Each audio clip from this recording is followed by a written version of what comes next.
And now, as for the timeline, I know they said, you know, it's alternate timeline so they could write whatever the hell they want without worrying about continuity. But there's certain things that I can't get past.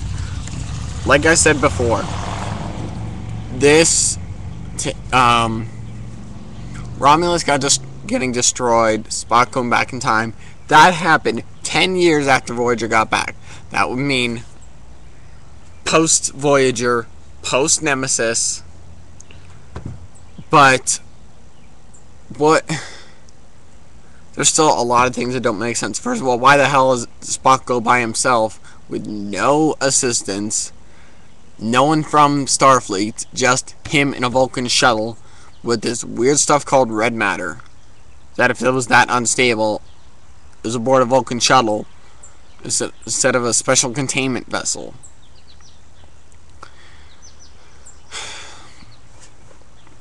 But I understand that Nero is pissed because his family and his entire planet was blown up. And I can almost understand why he'd be pissed at Spock, because Spock said he would try and help, even though he didn't get there in time. But he would be so... He was acting like Spock literally, personally destroyed Romulus. And even if you get past the fact that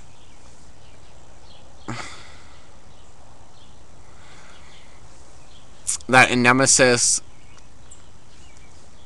and, you know, the end of Deep Space Nine, Romulans were becoming allies. They were following the Klingons' example. And they...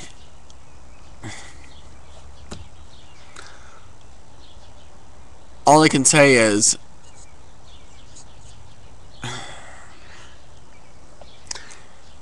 edit the last, I don't know, 30 seconds. The Romulan ship, like I said before, it reminded me more of Saris's ship from Galaxy Quest, which is pretty bad considering it's a Star Trek parody and it's meant to look silly. Remind me more of that than a traditional Romulan design.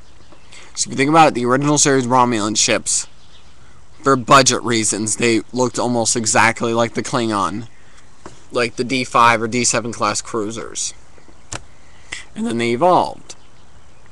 They became, next time we see the Romulans, they're warbirds, which were freaking awesome. Those things kicked ass. Sometimes they were more powerful than the Enterprise themselves. But, and then there was the more advanced warbirds, like in Nemesis. Even if you take into account the Scimitar, that looks more Romulan than anything, because it looks like a bird, like most Romulan ships. But this, the Narada, it was bullshit. It looked nothing like a mining vessel. It was much more powerful than any mining vessel. Even the fact that it's over 100 years in the past. Sorry, 300. Yeah, I would say about 150 years in the past. But still, not to mention, like, those missiles. They did not look like mining charges. And I doubt the standard mining vessel carried those kind of projectile weapons that were more powerful than quantum torpedoes, no matter how old the enemy ships are. But I gotta give J.J. Abrams credit. He had a lot of room to fuck up, and he didn't. He actually did a fairly good job. Casting, yeah, I don't know. Every time I see Zachary Quinto, who played Spock, I think of, what is it, Sylar from Heroes, I think it is, which I never watched, but still know of him that way. And then, most and more obscure part he played was a warlock on Charmed. But every time I see him, I think of him playing this stupid warlock instead of Spock. There were dozens of other people who would have made better Spocks than that. And same with Kirk. Chris Pine isn't a bad actor. I like him. But not as Kirk. Don't even get me started on Scotty. The guy that played Scotty, he needs to stick to his parody comedies. Like he's been famous for in the past. Shaun of the Dead, Hot Fuzz, whatever.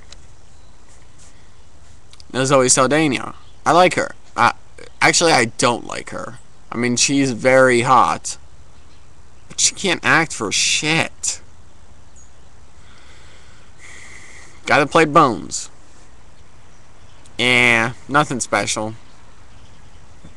But nothing compared to the great DeForest Kelley. And that little reference, or that little joke he made in the middle of the movie, I'm a doctor, not a physicist.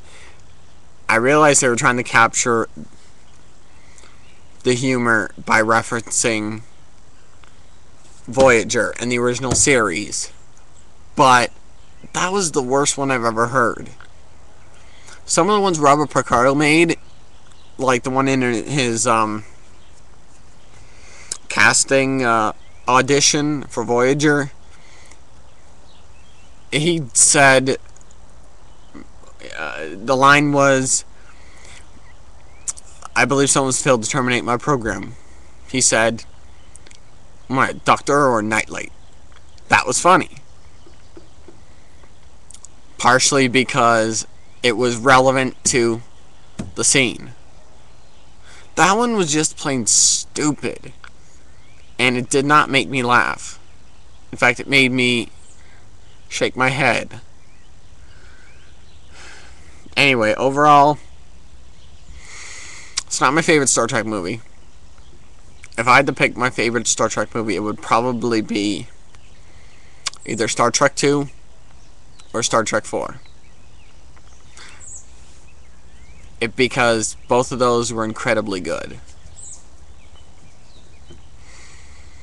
I like some of the other movies for different reasons, and there are some I absolutely hate just like everyone else, like Star Trek 5. But this movie, as a reboot to the franchise, could have done worse. But I don't think it captured the true essence of Star Trek. Thank you. If you like this video, rate it, comment it. Either way, I want to know what you thought. If you liked it, let me know. I'll make more.